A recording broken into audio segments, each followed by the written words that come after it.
I did get kicked out of a bar for punching a pregnant lady. Oh! But hold on.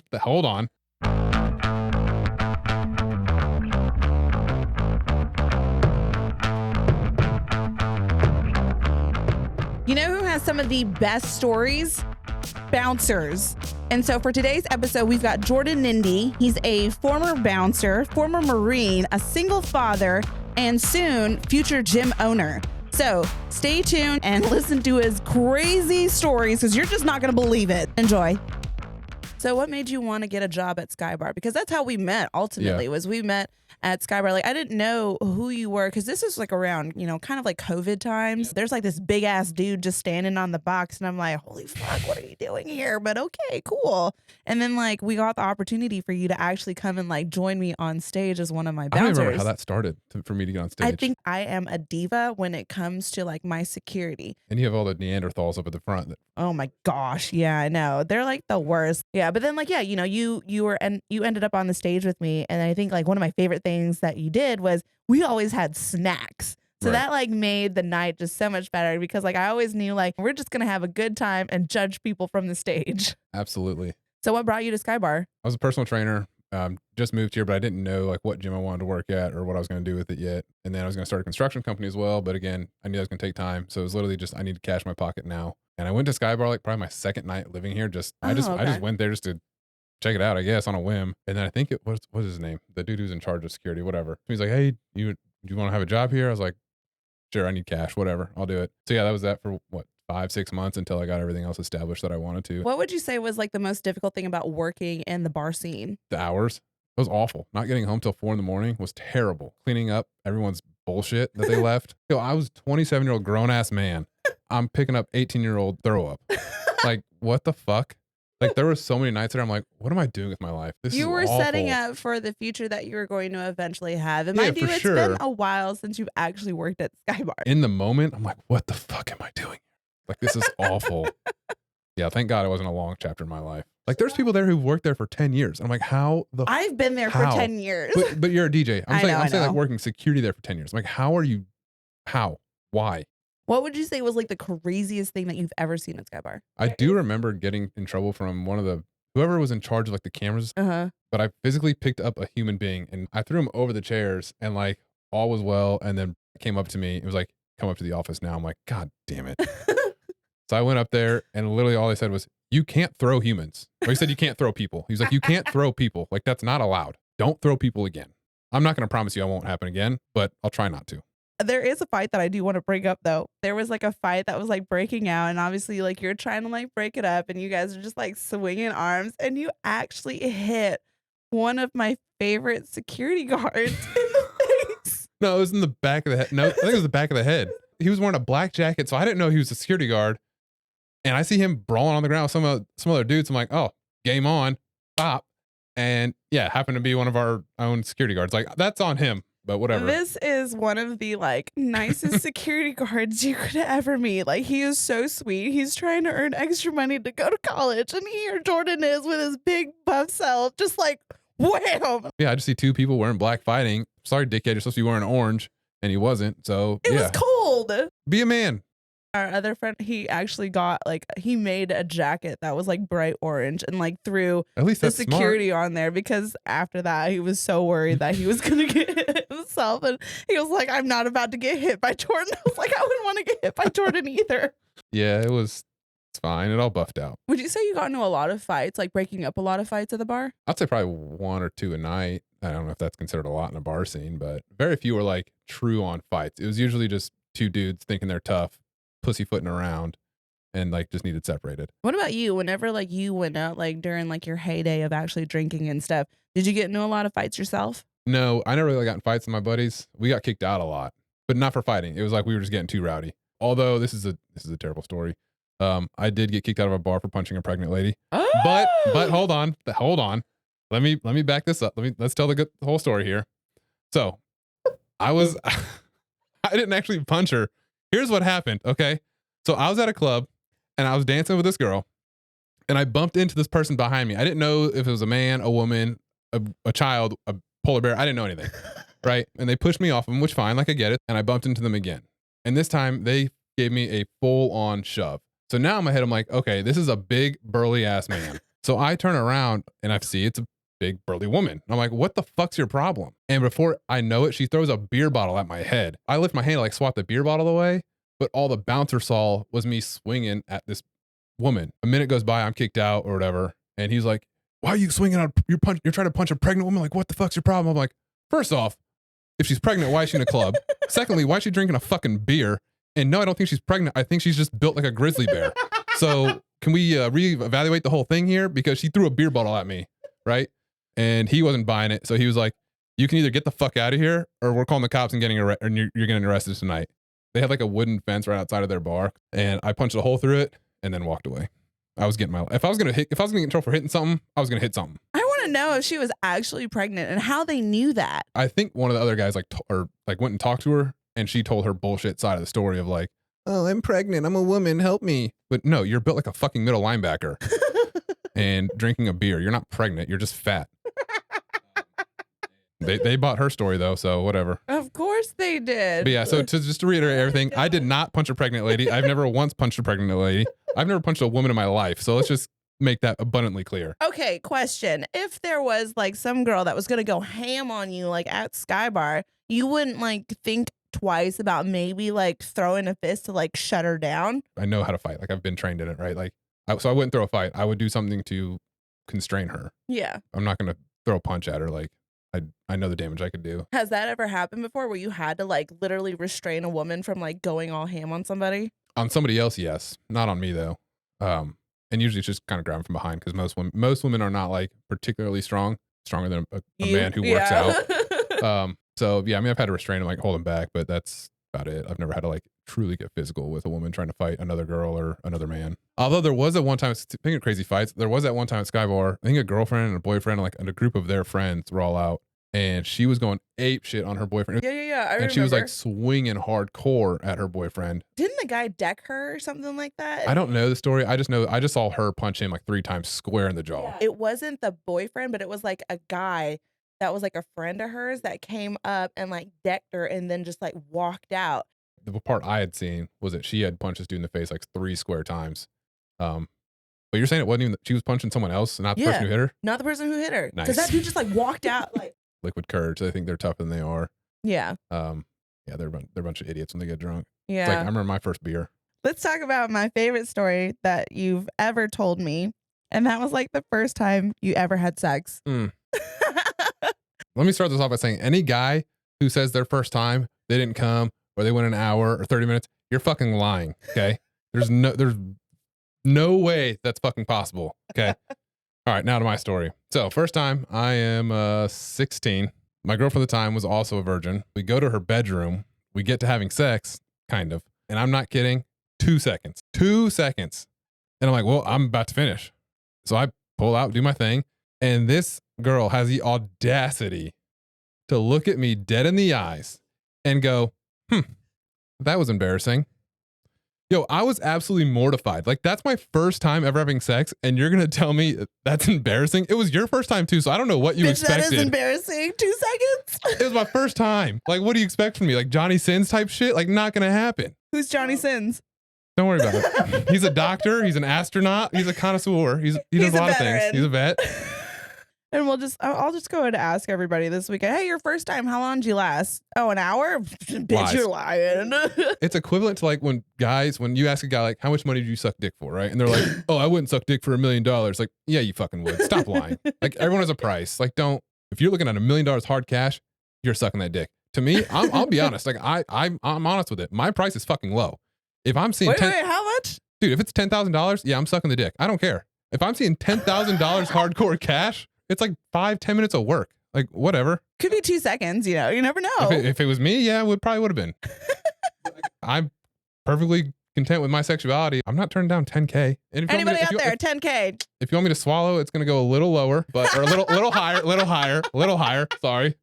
It's going to go a little higher. I'm going to start getting a bunch of DMs of guys like, yo, I got 10K. I got 10K. Like, fuck. What DMs? Remember, you're not on the social medias. That's true.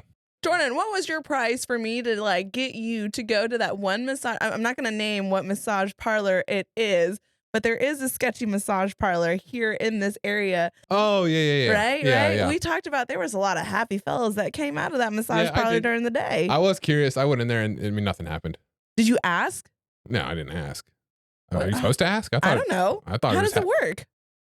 All right, people of Auburn, if you have ever gotten a happy ending here in Auburn, I won't snitch on Hold you, on, but this is- I'm just this- dying to know. This podcast is like for Auburn specific. So I just told all of Auburn that I would suck dick for 10 grand. Sick. I thought this was like a wide web thing. Oh, it is a wide web thing, but you know, a lot of people that go to Sky Bar, they're technically Great. They probably in see me on Auburn. campus too. That's fantastic. Love that for me. Your extra activities that you're I'll paying put it for, towards the like, gym. there you go. You know, like his 10K, he'll suck dick on campus for you. Whatever. set me up a little booth. It's fine. Like, obviously, like everybody looking here, like Jordan is a prime male. Like, he's tall, he's got a good figure, decent face, hair's cool, decent. whatever. Yeah, good to go.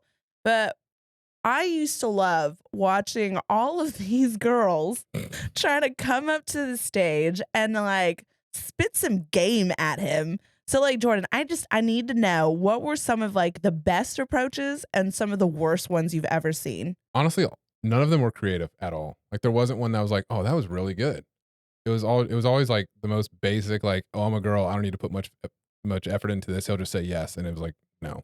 Oh, can I have your Snapchat? Oh, can I have your Instagram? Can I have your number? Actually, no, I don't think a single person asked for my number. It was always like a Snapchat or Instagram. But yeah, I don't think there was one approach that was like, that was very creative. Kudos.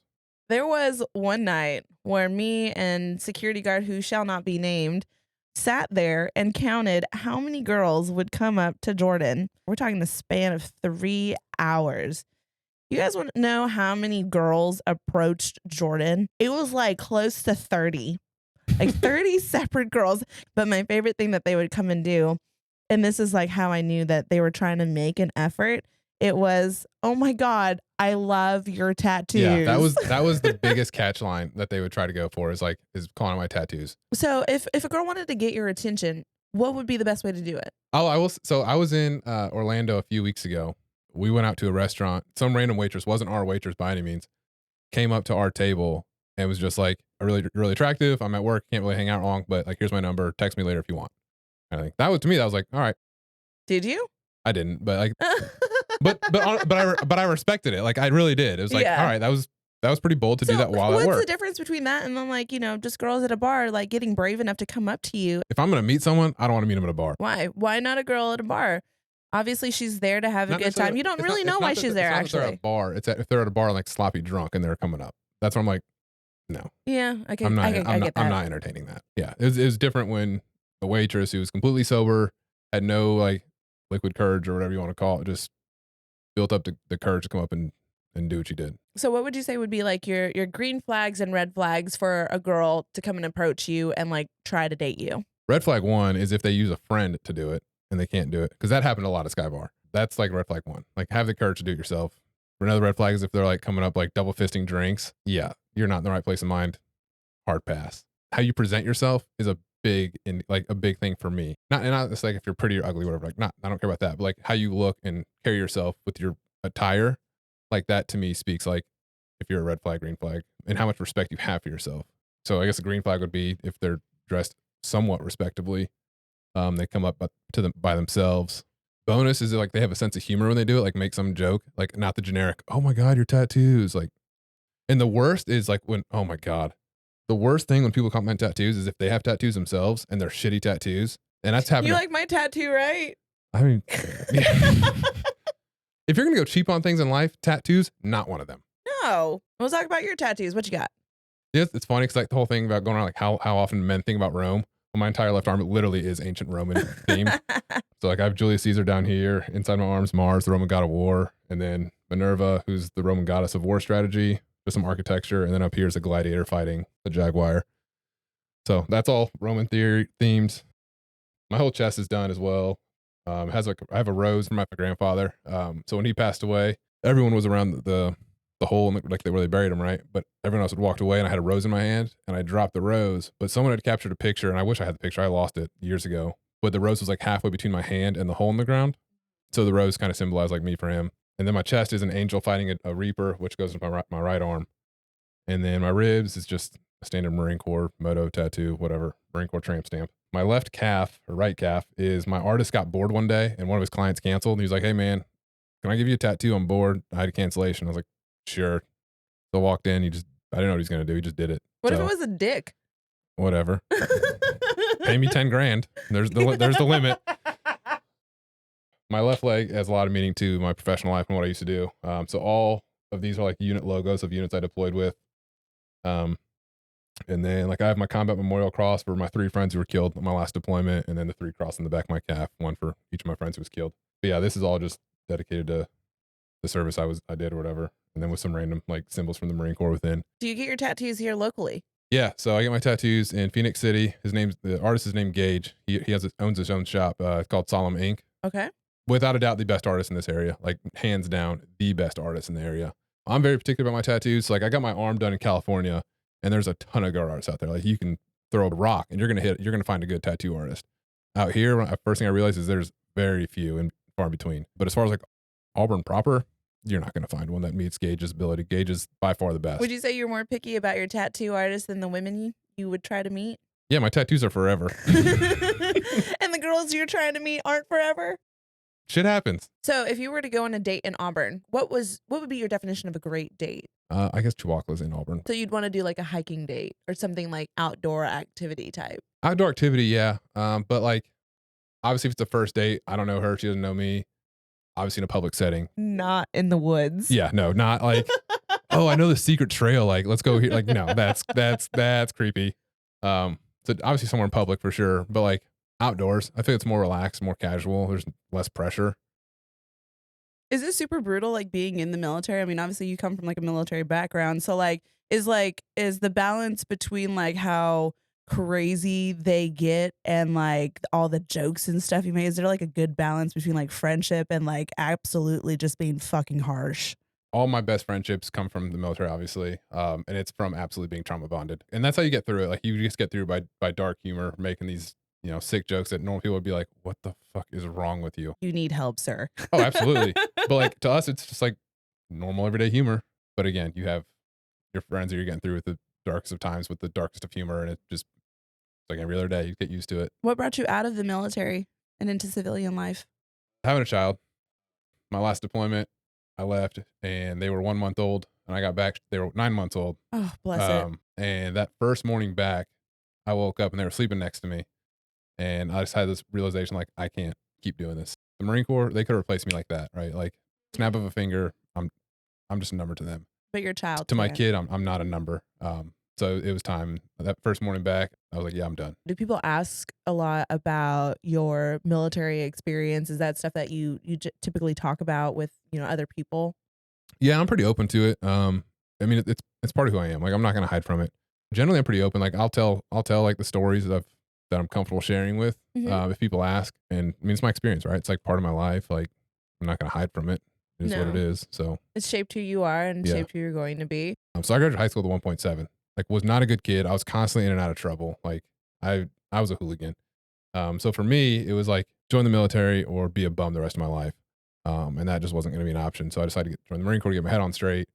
And they whipped you into shape. Oh, for sure. So what made you decide to come to Auburn? Because at that time you weren't in Auburn, right? Where were you at? I had zero affiliation to here. Yeah. It's kind of a weird story. So growing up as a kid, I grew up in Indiana, but we'd always play these college football games on PlayStation, and I could never beat the dude. So I told him like one day, first team I ever beat you with was going to be my favorite team. I was like 9 years old, I think, and I beat him with Auburn, and it stuck ever since. Fast forward that, joined the Marine Corps, whatever, got out with my GI Bill, and because I don't have to worry about out-of-state tuition or anything like that because it's covered, I was like, why not? I have nothing to lose. Like, why not go to my dream school? And then also looking into it, like Auburn has a really good kinesiology program, which is what I'm studying. So there was really no reason not to. I had no desire to go back to Indiana. Had you ever visited Auburn before No, you actually came I'd never here? been down to Alabama. I'd never been I don't think I've ever been more south than Tennessee, to be honest. You're like, fuck it, we're going to Auburn. We're doing it live. Like, we're doing it live. I don't know a single soul down there. Like, we're just gonna send it. Do you regret your decision? Are you happy here? But yeah, so I have no regrets coming down here. I'm good education that I'm getting, met great people, and then now starting a business. Like, I really can't complain about much. So how did all that lead you into like fitness and then ultimately creating like this new gym that you're opening? My first time in Iraq, I actually got hurt. Going through getting hurt was it is what it is. not the first, won't be the last. Going to physical therapy, I was like, oh shit, like this is really interesting stuff. Like I love learning about the body and how it works. Like I was always asking my physical therapist, like, why are you doing this? What's this for? I'm sure he got really annoyed at me. That drove me to wanting to be a physical therapist and going to school for exercise science and whatnot. To me, it was like, what's the lowest level that I can do that kind of gets me in that world? And that was personal training. My buddy Bo Meadows and the gym is primarily it's his baby. Like I'm just helping with him with it. It is 100% his baby. So I don't want to take credit for his work, but it's going to be primarily towards like young youth athletes and it's athletic development. But yeah, it's going to be working with young athletes because he has the purpose of like, he wants athletes to be better. My idea of it is, yeah, I want athletes to be better too. But I know the only reason I did sports as a kid was to get the fuck away from my house. Like I did not want to be home whatsoever. So for me, I'm sure there's going to be athletes that we have that are going to be in that same situation who don't want to be home. So to me, it's like, it's going to give them a second home, a place they can be comfortable in. And you're like a big brother at this point, Yeah. like you're like, it turns into a mentorship more. I mean, I Exactly. can't tell you the amount of clients I had who were kids who it almost seemed like their parents were giving them lessons just to get rid of them. Like I had one kid, um, this kid was such a good kid, like biggest heart in the world, but like he'd have school and then he had soccer and then he'd have some music class. I think it was guitar. And then he'd have a lesson with me. And there was, I can't tell you how many sessions we had where it was like, he just wasn't there mentally. And it was like, all right, let's just go to the back room. We'll do some foam rolling and stretch and we'll just talk because I mean, that's more beneficial than like forcing a workout. If their head's not there, like you're not going to get anything out of them physically. and mental health is just as important as physical fitness as it is. I would argue so, more. Yeah. Yeah. Because if your head's not there, you're either going to get hurt or your workout's going to be so unproductive that it's just like, meh, okay. So yeah, I mean, and then he wasn't the only kid I did that with. Like there was a lot of kids that was like, all right, we're not going to work out today. We're just going to go roll, stretch, and you can just vent to me. Like it almost becomes like an unlicensed therapy session. And I like doing that too. Like if the kids are comfortable enough with me to do that, I'm not going to say no. I'm not going to push them away. I'm not going to be like, no, we have to work out. Like absolutely not. Like we're not just building your body. Like we're building a relationship. That's what it is as a trainer to a kid or an adult. Like it's a relationship. They have to trust you. And if that means taking a day off from the workout and talking, so be it. Can we plug your gym? Where's your gym at? What's it called? Where can we find you? So it's going to be Grit Fitness and Athletic Development in the Moores Mill district. So it's behind the Lucy's restaurant in Moores Mill. We're excited we're putting all of our equipment together this week. So we'll be ready for next Monday, ready to rock and roll. Well, Jordan, I want to thank you for coming on to like today's show and like sharing with like your stories and stuff like that and Yep. just having a good time. And it's always nice to have like a conversation with a friend on air. So Absolutely. Had a good time. Thanks for having me.